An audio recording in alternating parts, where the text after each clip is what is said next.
Hello, everyone. Oh, afternoon. How are we all doing? Some of the more perceptive people may have realised there's two names up there, but only one of me.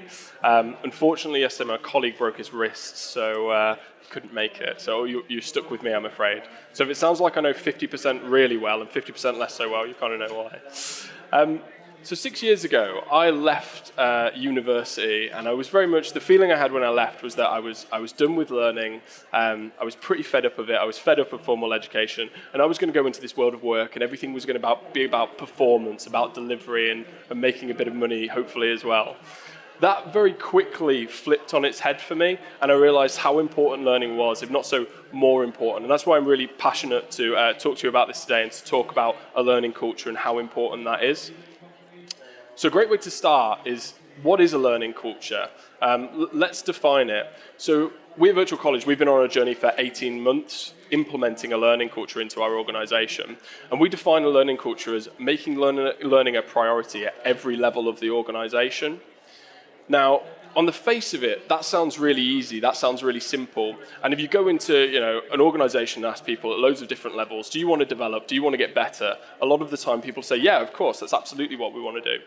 But when the day-to-day sort of ticks in and the pressures are on in business, learning is usually one of the first things to fall by the wayside. We're all very familiar, learning budgets get cut first, but another resource that's really important seems to get cut first, and that's time. We take time away from people.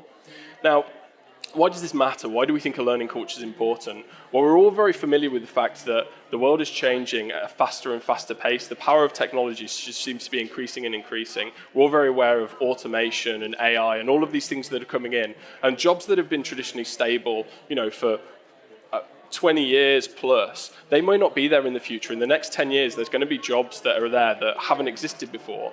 So as in the L&D profession, how do we prepare our people for the future? How do we prepare our employees to deal with this changing world?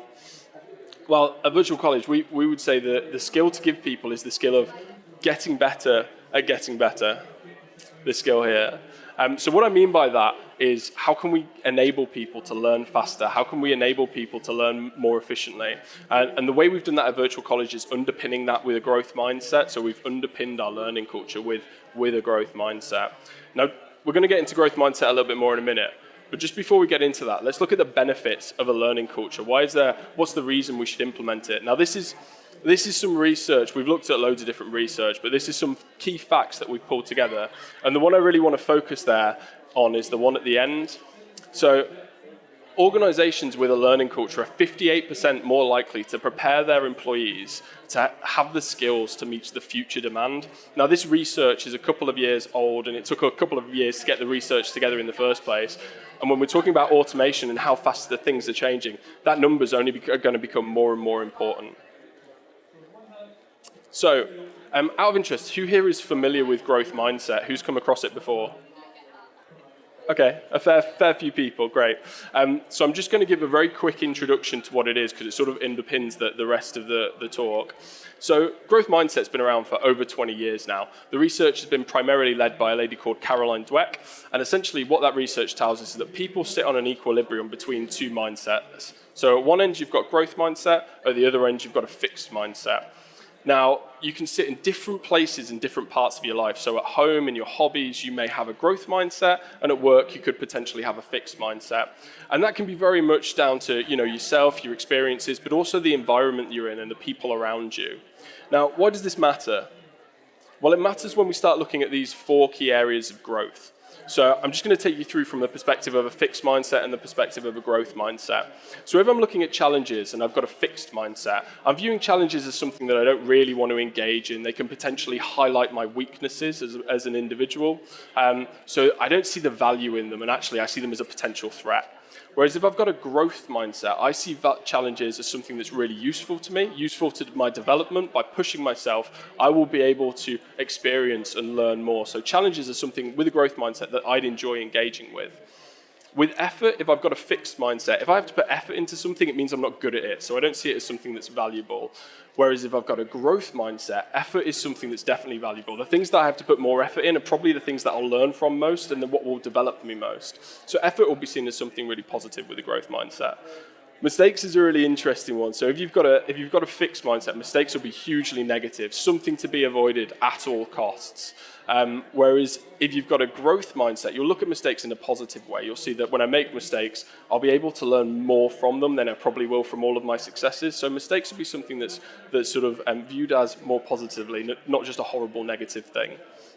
And mistakes links quite nicely into feedback. So if I've got a fixed mindset, my mindset will be that feedback isn't particularly valuable. I might get quite defensive when someone's giving me feedback, negative criticism, things like that. Whereas if I've got a growth mindset, I'll see feedback as something that's really valuable. And actually, I'll go after the feedback that is, what are the things that I'm bad at? Tell me what I could do better, because that kind of feedback's more valuable to me than anything else. So that's just a very quick insight into growth mindset. And we've been instilling this in our people at Virtual College, but it's not something that's particularly easy to do. Now, we've looked there at the individual, and that's definitely important. Growth mindset's a great way to underpin a learning culture, but I want to zoom out a little bit, and I want to look at the organizations as a whole. So what I'm going to do is I'm going to take you through a couple of organizations that we've created. They're not real organizations because we didn't feel like getting sued, so we've just done a couple of example ones. So this is an organization, first of all, without a learning culture. So some of the things you might hear in this organization is, we've always done it this way. One of the most dangerous phrases in business. And even if you don't hear that phrase, you might see it in people's behaviors. We're not interested in new ideas. We're not interested in changing the way we do things. We're actually really resilient to change. We're not a fan of it. This organization is likely to focus really heavily on the short term, so hitting our monthly production targets, hitting our monthly figures, and that'll be really where the focus is. And that means that people will tend to sit in what we call the performance zone. So the performance zone is an area of high stakes, so it can be something like a sales pitch or a senior meeting or on the production line or something like that. So because people are constantly in the performance zone, they tend to sit in their comfort zone. They don't want to push themselves. They don't want to test themselves, because although they may be aware that the way they're doing something isn't the best way, it's definitely not the worst way, and that feels safe to them. So they want to stay there. There won't be much time for ideas to take place in this organization. So ideas will not be shared. Everyone's performing, everyone's sat in their comfort zone, so there's not going to be time for ideas to be generated. And even worse, what can happen is people can start to hoard knowledge. So you'll see knowledge as, this is my currency, this is my value in the organization, so it's not something I want to particularly share. Ultimately, what this all sort of comes together to lead to is a complete lack of innovation in an organization. So I've given you quite a negative view of an organization there, hopefully an organization that most of us would strive away from, not want to be a part of, and try to improve if we were in that kind of environment. So let's look at an organization with a learning culture, and let's look at the potential benefits. Now, we're talking about culture here. So learning, you won't just see sort of this in the behaviors of people. You'll see it in the belief system of an organization, that learning is really important, and that'll be at all levels of the organization. What that means is management will support their staff with their learning, and they'll create time and space for learners. And this time and space that you create for your employees will allow them to look externally outside the organization, look for new ideas, watch TED Talks, look at articles, listen to industry experts, and take those ideas and think, okay, how can we apply them back in the organization? And that's something that's absolutely happened at Virtual College, and it's fascinating and really interesting to watch. Now, as well as having this time to look externally, we'll be giving them time to look internally and think, how can we do things better? How can we make things a little bit faster? How can we reflect on what we need to do better as an organization, and give them the time to implement those ideas in a safe space as well? Ultimately, what this leads to is more innovation. I think innovation is a really interesting thing, because you go into some organizations or some departments even, and there can be a bit of a stigma around innovation. I'm not creative, I'm not an innovative person, so it's not my responsibility to innovate. Whereas actually, if you develop a learning culture and you can give people almost the permission to look at innovation, you can really start to push it through in your organization. And when people are looking at it, it can be just looking at, how do I do a simple thing that makes someone else's job easier down the line, or makes what I'm doing a little bit faster or a little bit more efficient. And those micro leaps in productivity can lead to huge leaps in productivity. Now, what will become the norm in this kind of organization is people will share best practice, they'll share ideas, and also they'll start to share their mistakes as well. And that behavior will become the norm. Sure, this organization will still be focused on short-term KPIs, but they'll be seen through a lens of how do they help us achieve our long-term objectives, rather than just, how do we achieve this month target? And if a short-term KPI actually goes against that long-term objective, should we be achieving it?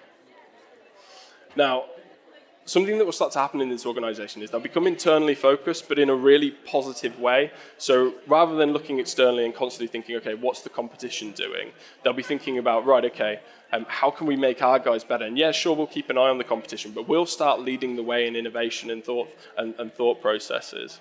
And ultimately, what this all leads to is a really engaged workforce, which there are plenty of benefits for, but things like retention, things like satisfaction, all of those things will start to increase. So ideally, that's the organization that we want to create. And I hope you'd all agree that that organization is much more resilient to change and much more resilient to those external forces, you know, the power of technology that I was talking about earlier, than organization A. So that's what we want to create. Now, there are there's quite a few barriers to getting there. It's not an easy thing to do. If anyone's been looking at growth mindset and things like that recently, there's been loads of articles about how hard it is to install in people, and Caroline Dweck's been responding to that quite a lot. I think we've picked out a couple really big barriers to implementing something like a learning culture, so I'm really keen to talk through those with you. Now, a really interesting one to look at is, so when I hear learning cultures talked about, they're kind of talked about as their own individual thing, something that stands alone from everything else in the organization. It's just about learning. Well, there's a reason the word culture is in there, because it's part of the overall organization culture.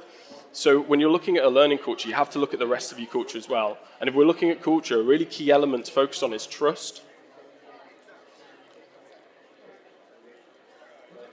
So,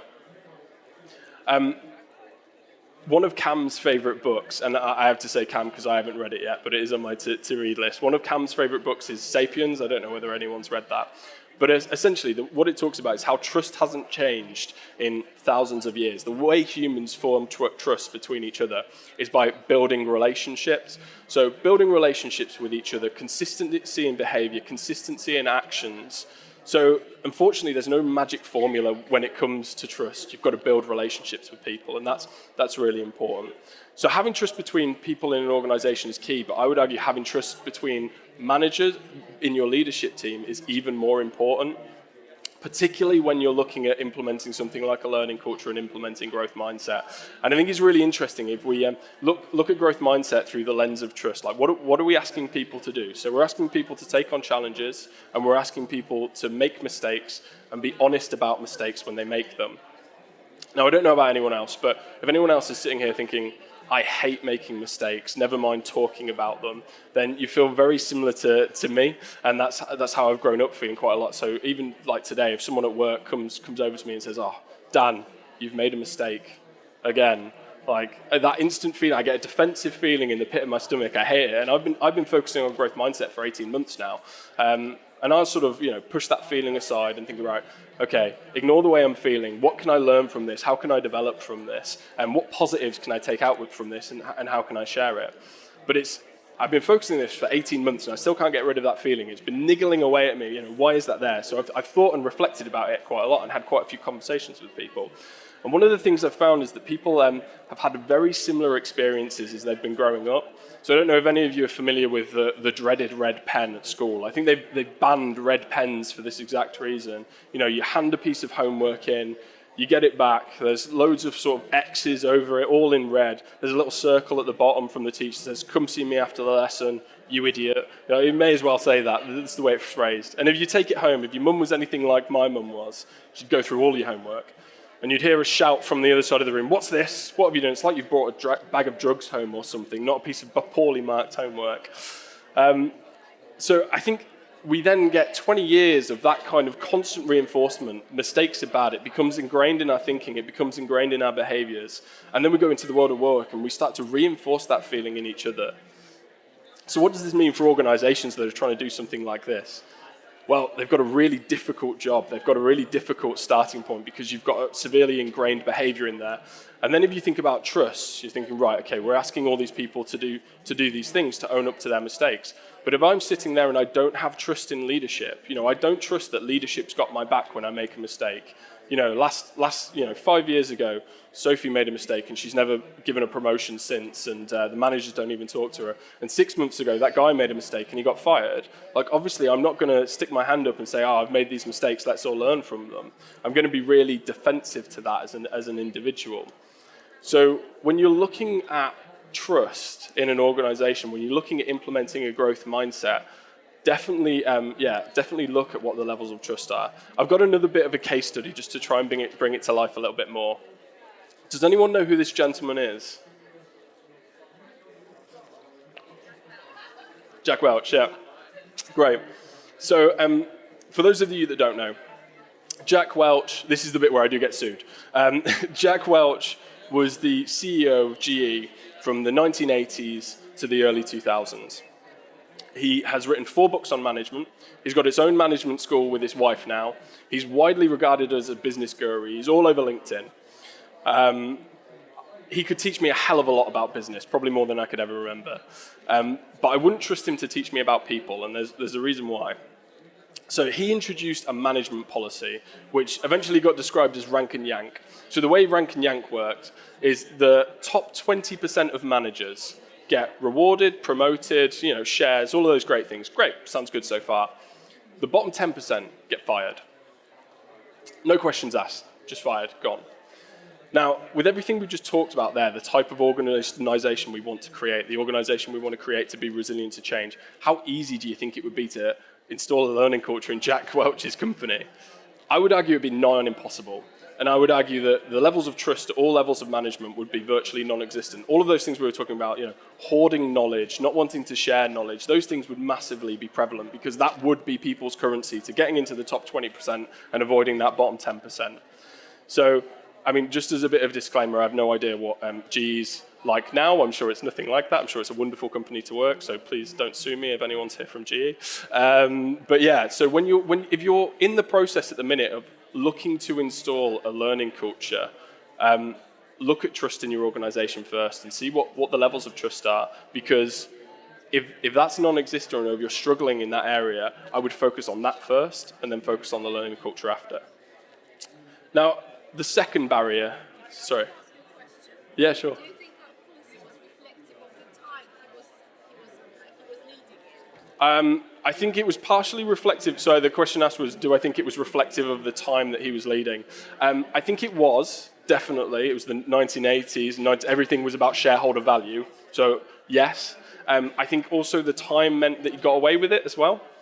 So because I would argue that what he did, he created a company, an organization of individuals, not an organization of teams. So at the time, I think he could get away with it. But now I think it probably wouldn't fly quite as easily. The flip point now, because there is no yanking. Yeah. The bottom 10% stay on, grow, and slow the companies down, because nobody has the courage to actually sack them because they're not incompetent. I would argue you need to bring them along. That would be my standpoint. But we can have a chat about it afterwards. So the second area I'd come on to is how do organizations set their priorities? So I mentioned at the start, having a learning culture is about making learning a priority at every level of your organization. Now, if you reflect on your organization and your core goal at the organization is achieving that financial end-of-year target, that is the number one goal above everyone else. So I'm not talking about budgeting, which everybody does. I'm talking about if that's your goal and you would sacrifice anything else to make it, then I would argue that short-term thinking is probably prevalent in your organization. And that in itself can be a massive barrier to implementing something like a learning culture. A learning culture is a long-term investment. You don't see the rewards necessarily after one year. It can take a lot of time to implement. So when looking at the short term, if everything in your organization is all about performance, and delivery, you're forcing people to spend a lot of time in that performance zone that I was talking about. And it's easy to see why that kind of thinking can become prevalent, because it's easy. As people, we like to see results, we like to see cause and effect. So I put X effort in, I get Y result out, we're all doing our jobs, great, we're happy. And that might work if at the end of the year, once you'd hit that target, everyone went home, they retired, job done, well done everyone. But that's not how things work. And we've seen time and time again how organizations have made short-term decisions for short-term wins that in the long term affected them really negatively. And we've seen industries do it. Think about the financial sector for a second. How many short-term decisions were made that led up to the issues in 2008 that caused massive long-term issues for us? So when we're thinking about implementing a learning culture, we need to look at the behaviors in our organization as well. Are people focused on the short term? Because that can be a barrier. You can go around and everyone can be saying, yeah, learning's definitely important, but if all of your behaviors are short term, even though you're not actively making the decision not to develop your staff, your behaviors can be making that decision for you. And then, 5 years' time, when a competitor comes up and they've been implementing a learning culture and they're really innovative, and all of a sudden you don't know where they've come from, well, you're already 5 years behind, so you've got a bit of a difficult problem to deal with. So we can focus on the long term. What that allows us to do as an organization is allow people to spend more time in what we call the learning zone and less time in the performance zone. So this is from a great TED talk by a guy called Eduardo Bracinio. I would definitely recommend giving it a watch. Essentially, as I mentioned before, performance zone, high stakes environment. The learning zone is an area where people can test their skills, test their knowledge, and take them into those high stakes environments where they've practiced and failed in a safe space. So if we think about this in the world of serious sports athletes, if you think about how much time they spend in that learning zone, probably 80%, 90%, and then about 10, 20% in the performance zone. And they go and do incredible things on a field, on a tennis court, on a golf, and everyone raves about the incredible things that they've done. But they've spent so much time practicing and honing that skill. Now take that thought back to how our organizations work. We're probably almost 100% in the performance zone a lot of the time. So how can you expect people to bring new innovative ideas and do incredible things if you're not giving them the space and time to learn and develop and grow? So if we allow... Go on, sorry. With that dichotomy between performance and learning... Sorry, I didn't quite... With that dichotomy between performance and learning, where do you place workflow learning and all that kind of performance? Yeah, so I think workflow learning is excellent. We should definitely be doing more of it. I think workflow learning is great if you're completing a task. So if you need something where you need the knowledge at that point of source, it's great. But does it necessarily give people the time to reflect on ideas and implement something new? I would argue potentially not so much. So it is absolutely important. It's a nice step to bring a culture of learning there. Yeah, absolutely. Yeah, and I think it's definitely something we should be doing, and we're already seeing how organizations are starting to do it now. So yeah, workflow learning, I'm a big fan of, absolutely. So just to wrap up, so if you start to have support more long-term thinking, if you start to allow people to spend more time in the learning zone and a little bit less time in the performance zone, I'm not talking about shifting it to 80-10 or 80-20 or 90-10. I'm just talking about addressing the balance between the two. Then you start to support an organization that can be change agile. You start to support individuals that can be change agile and be built for the world of the future, for the forces of technology and the power of AI and change that we're going to see over the next 5 or 10 years. So if there's any questions, I'm going to be up here for a little while after I think there might already be a couple coming. And also we're over on stand 38, I think. 39. I'm glad you were at the back. We're also on stand 39, so come have a chat with us. Are there any questions now? No? Great. Oh. What do you actually do at Welch College to facilitate this? Yes. Yeah, so we're doing quite a lot of things. So initially we got together a work group, which have self-named the Curiosity Group. And what we've done is, so from all parts of the organization, they've come together and thought, right, okay, how can we install a learning culture? So it's not been management-led, it's not been leadership-led, it's been led from, I guess, essentially the bottom up, but been supported by management. With that as well, we've basically got a system. So we've created a number of what we call subject matter enthusiasts, where they share their knowledge, lead their knowledge, and then we've got a system called Hive, where basically we post and share knowledge on that system as well. So what we've really done, I guess some of the changes that we've really seen is, about 2 years ago, if I'd been on my computer watching a TED Talk, I would have felt, if my CEO or my MD or even my manager had walked past me, I would have felt quite awkward about it. I felt like I wouldn't be doing my job, whereas that's completely flipped on its head now, and we've got leaders in the company that are doing that kind of thing. So it is about changing behaviours and changing perceptions, and that's really what we've been focused on. It's almost about just giving people permission to develop and grow, I guess. But there's loads that we've been doing, so I'm more than happy to have a chat with you about it afterwards. Anything else? Thanks a lot. Cheers.